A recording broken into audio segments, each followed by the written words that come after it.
Muitas pessoas têm tido seus sonhos destruídos pela falta de confiança absoluta em Deus. A Bíblia está repleta de exemplos de grandes sonhos cumpridos para a glória de Deus. Encontro com a Palavra é um programa escrito pelo Dr. Dick Woodward e narrado por Pastor Edson Bruno. Ouça e descubra verdades que lhe ajudarão no seu dia a dia. Com você, Pastor Edson Bruno.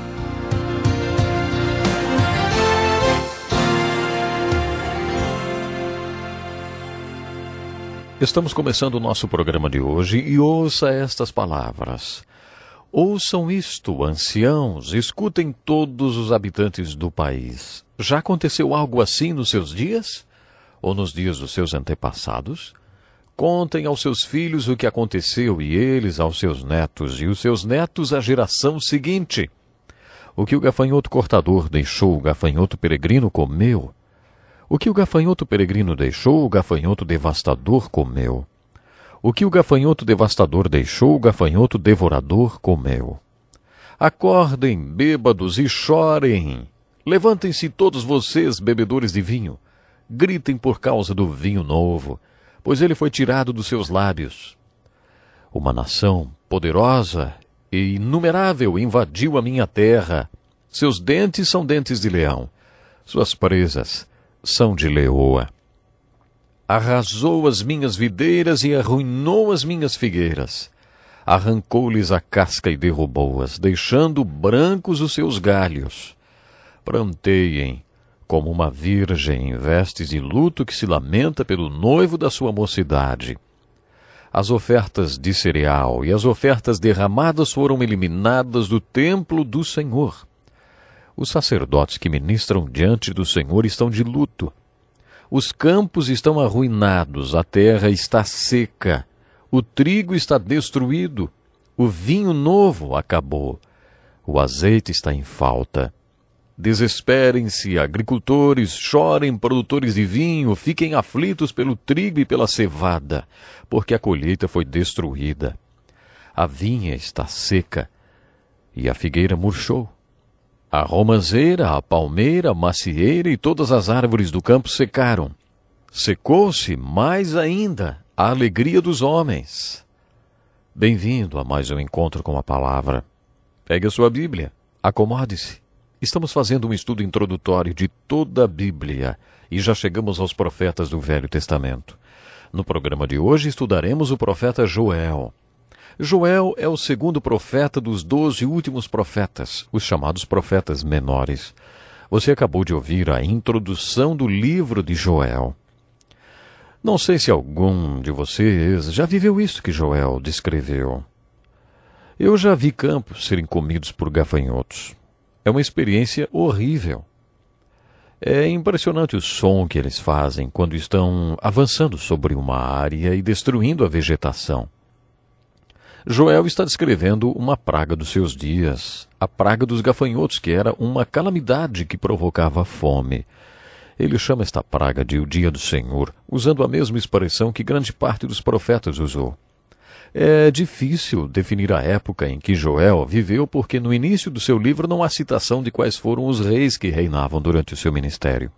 Isso quer dizer duas coisas: que a mensagem do livro não precisa de contexto histórico para ser compreendida e que é difícil localizar Joel dentro da história dos hebreus.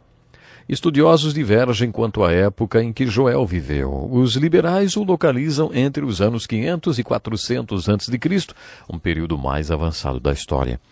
Quanto mais recente é a data do seu ministério, menos sobrenatural esse ministério é.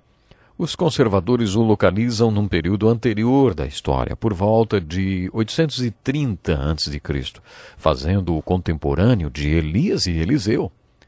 Quanto antes ele tenha vivido, mais sobrenaturais suas profecias são. Isso faz de Joel um dos primeiros profetas autores de livros proféticos e o localiza no período anterior ao cativeiro babilônico. Se esta segunda opção estiver correta, Joel terá previsto o cativeiro babilônico cerca de 200 anos antes de acontecer. Quer ele tenha profetizado o Pentecostes 800 ou 400 anos antes, ainda assim, sua profecia é sobrenatural. Não vamos mais falar sobre a data do livro de Joel. Mas uma coisa vocês vão perceber: as revelações proféticas deste livro vão desde 200 anos antes do Pentecostes até os últimos dias. Como já dissemos na introdução, quando Joel profetiza, ele se utiliza principalmente da ilustração da praga dos gafanhotos. Ele diz que a praga dos gafanhotos é o dia do Senhor. Ele compara os gafanhotos a um exército. Você sabia que os gafanhotos se organizam como um exército? Joel diz que esse exército de gafanhotos, na verdade, é o exército de Deus. Ele está pregando para o Reino do Sul. Ele está dizendo para o povo de Judá que essa destruição vem do Deus Todo-Poderoso como um julgamento por causa do pecado de idolatria. Ele anuncia: aquele dia, sim, o dia do Senhor está próximo. Joel é muito claro na descrição do modo como o exército de gafanhotos atua. Ele declara: assim como a luz da aurora se estende pelos montes, um grande e poderoso exército se aproxima, como nunca antes se viu, nem jamais se verá nas gerações futuras. No capítulo 2, ele certamente está falando de gafanhotos. Eles têm a aparência de cavalos, como cavalaria atacam galopando. Com um barulho semelhante ao de carros, saltam sobre os cumes dos montes. Essa é uma característica impressionante em uma praga de gafanhotos. E ele diz: como um fogo crepitante que consome o restolho, como um exército poderoso em posição de combate. Esta é a pregação de Joel para o povo de Deus em Judá, e a praga de gafanhotos é o dia do Senhor. Ele sugere que uma assembleia solene seja convocada e que haja arrependimento, oração e jejum. Ele clama: rasguem o coração e não as vestes. Voltem-se para o Senhor, o seu Deus. Hoje, quando os judeus ortodoxos querem demonstrar remorso, ainda rasgam suas roupas. Talvez numa sinagoga moderna eles só deem uma rasgadinha no bolso da camisa, como um gesto simbólico. Joel convoca o povo ao arrependimento. Rasguem o coração e não as vestes, ele diz. Quando estudamos esta profecia de Joel, na qual ele fala sobre a praga de gafanhotos, lemos que este acontecimento é o dia do Senhor. Em outro momento, fica claro que ele estava falando do cativeiro babilônico que ainda viria. Se datarmos Joel num período anterior da história dos hebreus, ele estaria profetizando sobre o cativeiro babilônico 200 anos antes de acontecer. Ele diz: um grande e poderoso exército se aproxima, como nunca se viu nem jamais se verá nas gerações futuras. Diante deles o fogo devora, atrás deles arde uma chama. Diante deles a terra é como o jardim do Éden, atrás deles um deserto arrasado. Nada lhes escapa. Em alguns parágrafos, Joel certamente falou dos babilônios e previu o cativeiro, assim como outros profetas fizeram. Ele diz novamente: como é grande o dia do Senhor. Joel fala da praga dos gafanhotos e refere-se ao dia do Senhor, e depois fala do cativeiro babilônico e usa a mesma expressão, o dia do Senhor, com um outro sentido. Ele diz: derramarei do meu espírito sobre todos os povos. Os seus filhos e as suas filhas profetizarão, os velhos terão sonhos, os jovens terão visões. Até sobre os servos e as servas derramarei do meu espírito naqueles dias. Mostrarei maravilhas no céu e na terra, sangue, fogo e nuvens de fumaça. O sol se tornará em trevas e a lua em sangue, antes que venha o grande e temível dia do Senhor. E todo aquele que invocar o nome do Senhor será salvo, pois conforme prometeu o Senhor, no monte Sião e em Jerusalém haverá livramento para os sobreviventes, para aqueles a quem o Senhor chamar. Todos nós estamos familiarizados com o 2º capítulo do livro de Atos, com o dia do Pentecostes.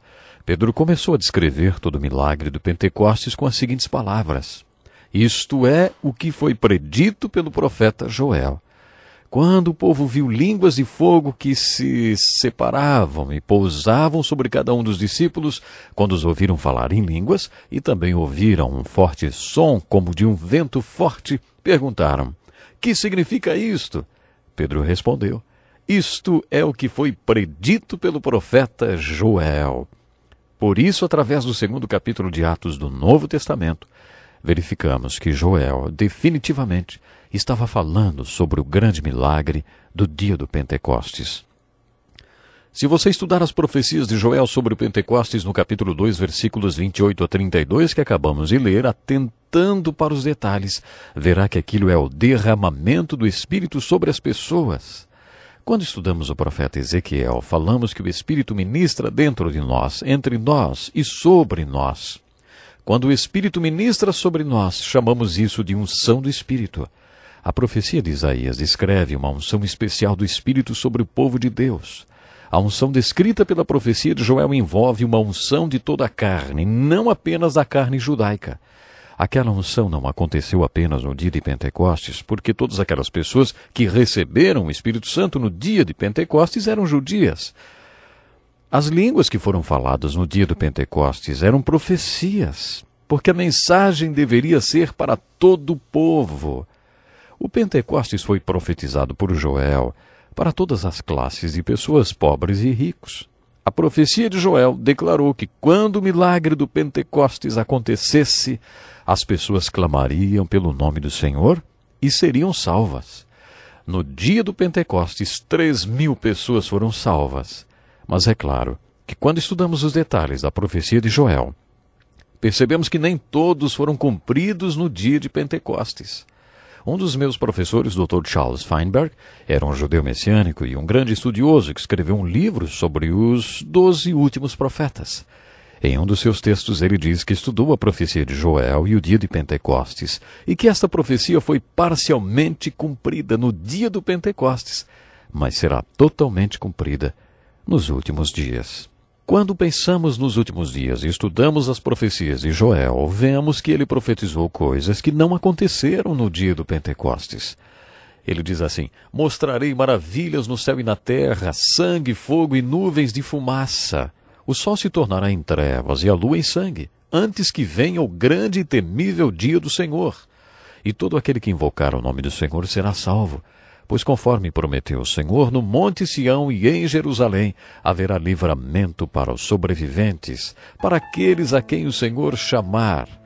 Esta profecia ainda será cumprida nos últimos dias. Agora que você vai estudar o livro de Joel, e não só a este livro, mas a todos os livros da Bíblia, faça a seguinte pergunta: qual é a mensagem deste livro? Mas, mais importante do que isso, pergunte: qual é a aplicação da mensagem deste livro para a minha vida? Acho que a mensagem que prevalece nesse livro é o dia do Senhor. Nosso tempo acabou hoje. Junte-se a nós no próximo programa.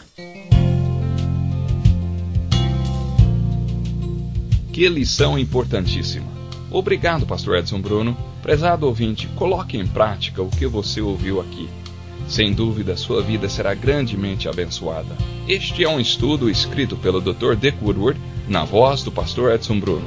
Escreva-nos e solicite o material. Nosso endereço é Encontro com a Palavra, Caixa Postal 2011, CEP